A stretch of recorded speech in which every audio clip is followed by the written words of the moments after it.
Welcome to Dateline Health. This is Fred Lippman coming to you from Nova Southeastern University. And today we're going to talk about some things that you've been asking about. We want to talk a bit about items that involve gastroenterology, and we want to talk about primary care. We want to talk about taking care of yourself. Like I always tell you, you got to take good care of yourself. So let me introduce our two guests here today. They're very bright, they're very capable, and they certainly can answer some of your questions. Dr. Brian Dooreck, correct? Hello, how are you? And he's a section chief in Division of Gastroenterology at Memorial Hospital South. It's Memorial Regional Hospital South, which is on Washington Street in Hollywood, correct? Correct. Right. And to my left, who's one of my all-time favorite people here at Nova Southeastern University, but don't tell anybody, is Dr. Jill Ross. She's an assistant professor. She's a primary care physician, family doctor at the College of Osteopathic Medicine and our Sanford Elizabeth Clinic. Welcome. Thank you very much for having me, Dr. Lippman. Good to have you here. You know, there's so many things that are happening in the field of healthcare, and everybody, of course, is now focused on healthcare, primarily because of the political environment, and people talk about, you know, healthcare changes and healthcare, shall we say, availability and things of that nature. But really, here at the university, we have been talking about these changes for the last dozen years. And within our curriculum, we've been teaching the issues relative to families or medical homes, family-centered healthcare, prevention, wellness, things of that nature, which leads us to many, many different subject areas. And I'm going to talk to Dr. Dooreck about one of those areas that come to us all the time. But I'm going to start with you, Dr. Ross, because you're at the forefront of what I would call prevention and wellness. And I'd like you to talk a bit about that. Sure.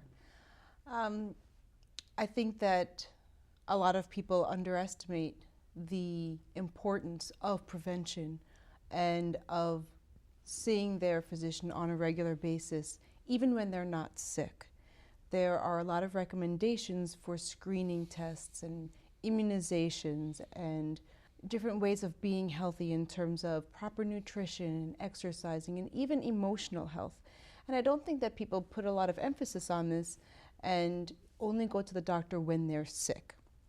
So a lot of the things that I personally like to do when I see patients is to educate them about the different preventive services that are available, the screening tests, and find ways to individualize them for each patient that I see to optimize their health and well-being and prevent them from getting some of the chronic diseases that can occur just in life and as we age. The reality is that healthcare in general, and I'm going to get to your subspecialty in a second, Dr. Dooreck, is moving with the idea that we no longer have a feudal system. We no longer have a gastroenterologist that's sitting over here. We have a cardiologist sitting over here. We no longer have, you know, an endocrinologist sitting over here. Everybody's got to start talking because we have, you know, particularly the state of Florida, and the state of Florida, and particularly South Florida, we're sort of a microcosm of what the nation is looking like. We have the highest number of people, percentage-wise, that are over the age of 75 of any place in the United States.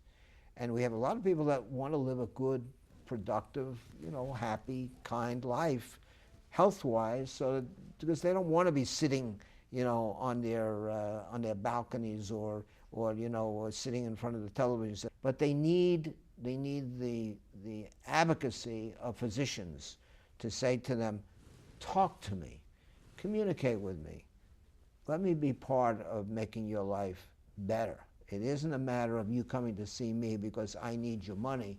It's coming to see me because I want to make your life better so that you can spend less money. So now I'm getting to you, Dr. Dooreck. You are in a subspecialty, gastroenterology, and tell the people what gastroenterologists do. So, I mean, gastroenterology, by definition, is a study of the system, the gastrointestinal system, anywhere from the mouth all the way down to the bottom. Involves other organs like the liver, pancreas, gallbladder. We deal with things from heartburn to IBS to bloating to constipation to hepatitis to diseases like inflammatory bowel disease, like Crohn's disease. We deal with diseases like celiac disease. We deal with basic common things that every day affect people's quality of life. And when you talked about, patients and doctors communicating, I always try to advocate myself as a coach. I can't force people or players to do certain things, but I definitely can provide direction. And with the Affordable Care Act and changes in healthcare, as you're discussing, it changes the playing game and the playing field for us and what we can offer and how we can get patients access to the tests that save lives. One of the core things what we do as gastroenterologists is we do screening for colorectal cancer. Now, colorectal cancer, we hear the name, we talk about it. Katie Couric really changed the face of what colon cancer was when her husband, died from the disease in the late 40s, which is quite atypical and early. We took colon cancer and we started looking at forms of screening. What is colon cancer? It's the thing to know, it's the number 2 cause of cancer-related death in this country.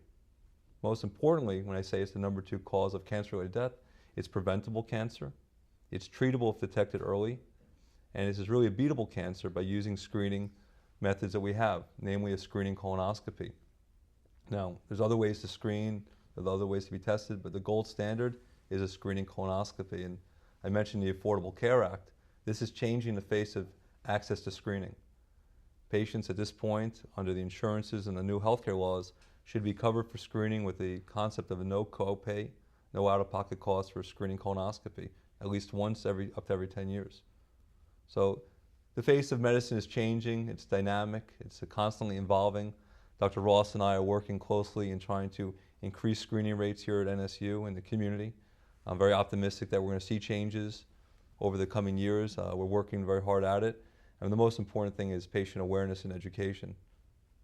Well, I always end my show by saying, take good care of yourself. Yeah. And what I try to do is I try to talk to our viewers and make them aware of the fact that they are the communicators. They can't be afraid of telling the doctor something and give them information. In a way, I sort of, try to coach them to make them aware of the fact you can't hold back information from your physicians, and you got to make them aware of everything that you take. There's so much available out there, all the nutraceuticals and the vitamin products and the over-the-counter products and everything, and people are taking things because someone said, oh, that helped, but they don't communicate to their physicians. And what you all are trying to do is to try to make it easy for these folks to come in, not only to understand that a lot of what they would communicate with you about will prevent these horrible disasters that occur. We all are creatures of genetic design and things happen, but so much could be mitigated and their lives could be enhanced so dramatically if they communicate. So that's... I'm going to elaborate on that further. I mean, the communication aspect is critical. One, from a patient to the primary care physician saying, hey, doc, I'm 62. Hey, doc, I'm 53. Hey, doc, I'm 75. I never had a screening colonoscopy. And set the red flags off there. The doctors are becoming more and more aware of these guidelines and the recommendations, and doctors are being graded. We're all going to be graded with these benchmarks more and more as time goes. So the patient needs to be aware of that communication and be aware of their own health, and that helps a lot. Some important things to know about colon cancer. The most common presenting symptom of colon cancer is no symptoms at all. Another common myth is that you need a family history to get colon cancer, but the reality is 80% of colon cancers are spontaneous and sporadic. There's no family history of colon cancer. There's no family history of colon polyps. Your typical state of normal health, you can develop colon cancer. And that develops from a polyp. A polyp is a little growth inside the colon that comes out. The polyp doesn't become a cancer from day 1 to the next year. It's a 10-year window. And that's why this concept of doing a screening colonoscopy at age 50 prevents colon cancer, because your first colonoscopy is at age 50 for an average risk person. And just to make a note, that guideline has changed now for African Americans. It's now age 45. If you have a family history, earlier than that, around age 40, say. If you have symptoms of anemia, rectal bleeding, change of bowel habits, weight loss, that colonoscopy should be done earlier than any of the ages I gave. That's individualized. But that polyp, say, is identified and you're 50 years old when it's removed. If that polyp is a precancerous type of polyp, even though it's not cancer but has potential to become one, you reduce your chance of colon cancer by 90% on that first index or baseline colonoscopy. And we know going back 20 years now, that polyps turn to colon cancer. And back in 1993, we knew that removing polyps prevents colon cancer. Most recently, an important article comes out in New York Times last year from the New England Journal, makes front headline on the New York Times website. It is that doing a colonoscopy and removing polyps prevents cancer-related death. So we suddenly had this huge article come out of the New England Journal of Medicine, makes it all across mainstream media, that we have this screening test that we know identifying colon cancer, but now we know it reduces cancer-related death. That's the whole goal of screening. And we had that study to validate what we've been doing. That's really great. Dr. Ross, as a family physician, as someone who was a dramatic advocate for screening and prevention, Yes. well, let's talk about the various areas that you recommend to individuals. Go ahead. Sure. There are various things, and it does depend somewhat on gender. For females, we do recommend screening for cervical cancer, and there are certain guidelines regarding that screening. And they're actually a lot more lenient than what people think. We typically recommend, yes, have your cervical cancer screening done every year, your pap smear, have it done every year. But actually two of the major organizations that provide recommendations actually recommend that you can have them done every 3 years if a certain type of test is done, or even up to every 5 years. Because similar to colon cancer, it's not usually something that is aggressive and fast growing. It is usually something that does take time, and doing the right type of test and having the right type of education to the patient and the healthcare provider, you can have the pap smears a little bit more spaced out than every year, but we're in the routine of doing it every year, and that's still okay and acceptable. Additionally, along with the pap smear, we typically do a breast cancer screening at the same time that we're doing that as part of the Well Woman exam. The breast cancer screening can involve a clinical breast exam, which is a breast exam that is done by the physician in the office on the patient, as well as a mammogram, a screening mammogram if they don't feel any abnormalities in the breast exam. And if they do feel something, then maybe a mammogram with an ultrasound as well, just to get a more complete picture. Now, if there is a finding, then you go from there in terms of what the follow-up would be. We also recommend for screenings, cholesterol screening, whether you are at risk or not at risk at different age groups. We do like to look to see if you have any issues with cholesterol, because heart disease is a major risk, is a major killer here in the United States, and there are things that we can do to prevent that. Some of the other screenings that we... Well, you have male-centric screening. You have the PSA. Very interestingly, I'm glad you mentioned the PSA. There is some controversy regarding the PSA, regarding the two major groups that provide input. One is the United States Preventive Services Task Force, and one is the American College of Urologists.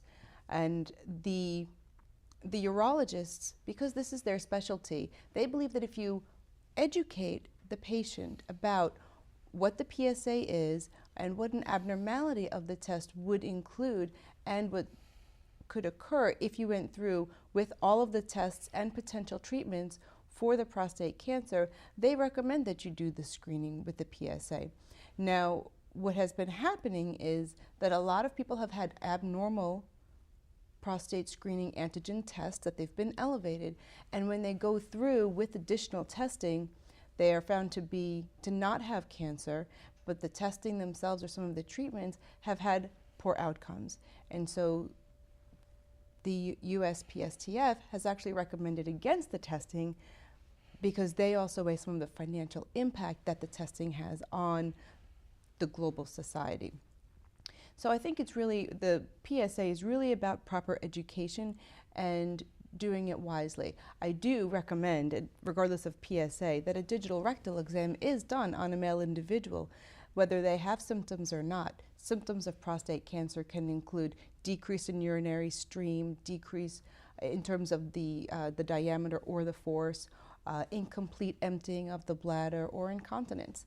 And so whether you have symptoms or not, part of the comprehensive health assessment or annual physical exam should be for a male a prostate exam, because if there is something that the physician feels on the exam, that's a different story than just a routine screening. Right.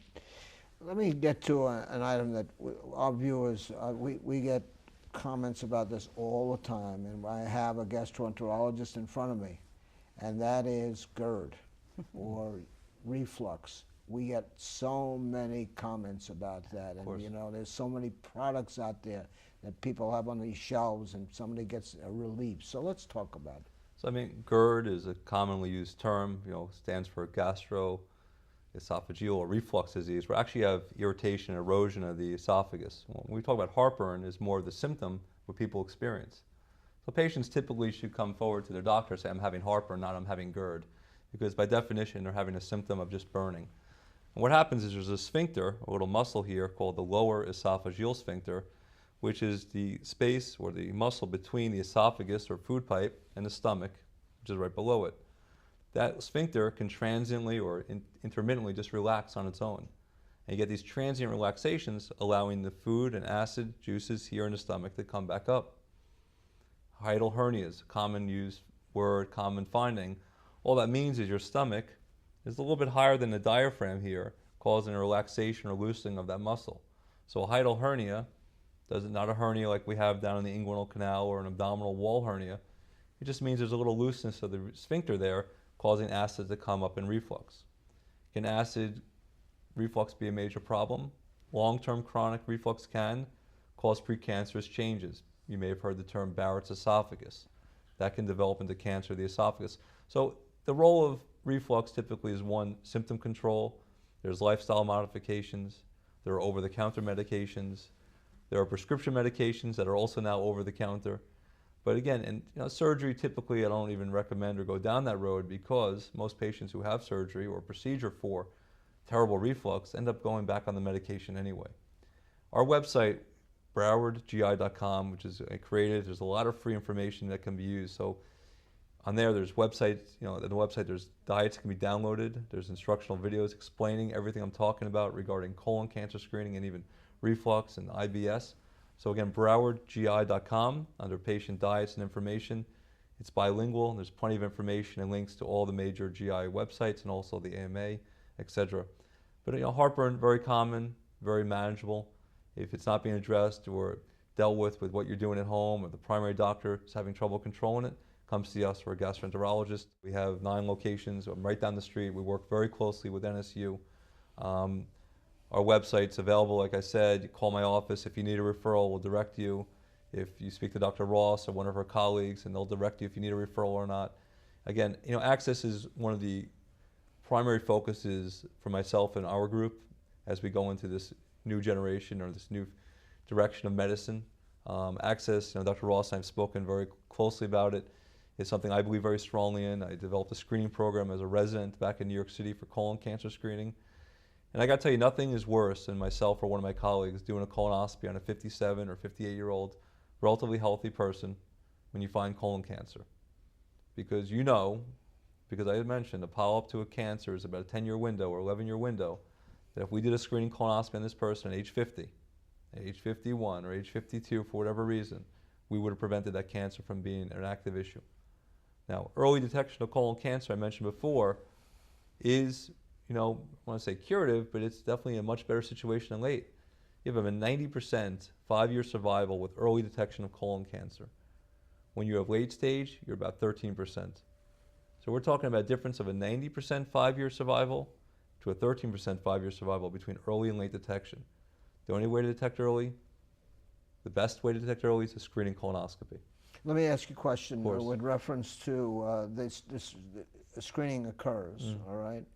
and a polyp is observed, Of course. it's removed, and it's non-cancerous. Okay. When's the next time that person is to come in to have another colonoscopy? So two things about polyps. One, not all polyps become cancer. There's adenomatous, which have precancerous potential, and within that subsets, and there's hyperplastic, which are inflammatory. There's no cancer risk. So, not all polyps turn to cancer, but one thing we can say for sure, all cancers come from a polyp. So say you find a precancerous or an adenomatous type of polyp, the colonoscopy is clean otherwise with a very good to excellent preparation, and that's an important variable. How good a look did we get? Polyp is small, of a certain size, otherwise non-complicated, 5 years would be the return time. Used to be 3. You start finding more polyps, larger size polyps, preparation quality is not as good, probably going to the 3-year range. Things are more individualized. You have an advanced polyp with aggressive earlier changes towards cancer, the lesion is large and not able to remove completely. You may not need surgery, but maybe in a year we'll ask you to come back, get a second look at that area. But typically, one small polyp, good preparation, 5 years. Right. Dr. Ross, let's talk about prevention and wellness. That's your goal, wellness. Let's talk about it. I think that immunizations are also a large component of wellness. And there are a lot of immunizations out there and a lot of fear about immunizations, especially in the pediatric population. But in the adult population as well, some people are afraid to have immunizations. This year, recently, within the last month, we saw on most of the major news networks the flu epidemic. And there was 3 states that did not have it, and then all of a sudden it was only 2 states. But the flu is everywhere, and if somebody gets the flu, they can become very seriously ill, and the flu can lead to death. Immunizing with the flu vaccine on an annual basis is one way that you can help to prevent yourself from getting an illness, and you can help to maintain your health and maintain your wellness. So the flu vaccine is one of the things that I do recommend on a regular basis. One of the other illnesses that we've been seeing a lot more recently, and there was actually an article today regarding pertussis or whooping cough. Now, as children, we are immunized against this, but what they have recognized is that the immunity actually fades over time. So several years ago, what they did was, with your tetanus vaccine, which you're supposed to get every 10 years, they started adding pertussis. So there's an immunization called the Tdap, which includes the tetanus and the pertussis, and this is for adults. What happens if adults get pertussis is that, yes, we cough and we feel crummy and the cough lasts for a long time, and typically as adults we get over it. The problem is that the young children who haven't completed all of their immunizations, if they get pertussis, they don't do so well. Their lungs are not capable of handling the illness, so they might become hospitalized, or they may even progress further on into death. So what we've been trying to do is to immunize the adults to help protect the little ones. Well, it's an interesting thing. We had a show discussing, I guess it was the autism spectrum. Mm-hmm. And the persons that were sitting here who were experts, worldwide experts, were talking about this horrible myth that occurred through Great Britain, primarily, about certain immunizations, mm-hmm. And they were talking about pertussis. And the doctor that was sitting right there where Dr. Dooreck was sitting, saying that we have, for the first time in almost 50 years, we have deaths that are occurring in the United States that absolutely were never seen. We just didn't have whooping cough or pertussis. Mm-hmm. And all of a sudden now we have a large quadrant of our young population that are ending up with pertussis. Yeah. So I know what you're saying. It's just that, folks, I'm not going to argue or editorialize the issue, but everyone that talks to us says you must get your immunizations. And a lot of that fear, a lot of it is mythological. There is some indications that some of these things might cause some issues, but you got to talk this through not with us. You got to talk to the doctors about it. You got to talk to the doctors. You must talk to them. Get their opinions. They're your doctors. You got to talk to them. Dr. Dooreck, we're down to the last 2 minutes of the show. We really have gone flying by here, but again, gastroenterology is such the items are so talked about. We could do a whole show on colonoscopies, and you've done most of it already, and we could do a lot of shows on heartburn, but there are also many other issues, and I wanted to get to irritable bowel syndrome, but we're going to have to take that in another show. And that does occur a lot in our society, a lot of it, and a lot of it can be controlled, I understand, by nutrition and Of course, nutrition, probiotics, and basically understanding what irritable bowel or IBS is, and talking to your gastroenterologist really clarifies, because it's a lot of times people label themselves when they don't need to be. That's right. And it's just sometimes people are a little bit more sensitive to passage of gas or stool and a little bit more pain sometimes than others, and there's nothing anatomically wrong, but obviously if you're not feeling right and you're of a certain age, be evaluated. There's so many changes in how we do things. The preparations now are split. They're lower volume for the colonoscopies. The fear and stigma of a colonoscopy, how terrible it is really not there anymore. So, I implore people, look at the website. There's a whole page dedicated to colon cancer screening. Again, browardgi.com. Speak to Dr. Ross and her colleagues here at the NSU clinics. Speak to your primary care physician. Call my office, come see me or one of my colleagues. We're happy to take care of you and discuss any issues you may have. Thank you. I appreciate it. Thank you. And Dr. Ross, again, we're about to do a new prevention and wellness center here at Nova Southeastern. Is that correct? That's correct. We are soon to be opening an employee health and wellness center. Right, and which means that we're trying to keep our people healthy and happy.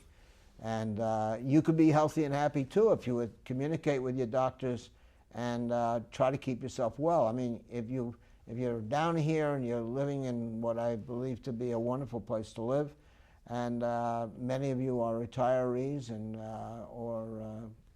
have slowed down a little relative to your work habits, why not enjoy life and take good care of yourself, as I always say. But you got to talk to your doctors, and you got to be prepared to answer their questions. Don't be afraid to tell them something. They're not going to tell anybody else. You don't have to worry about it.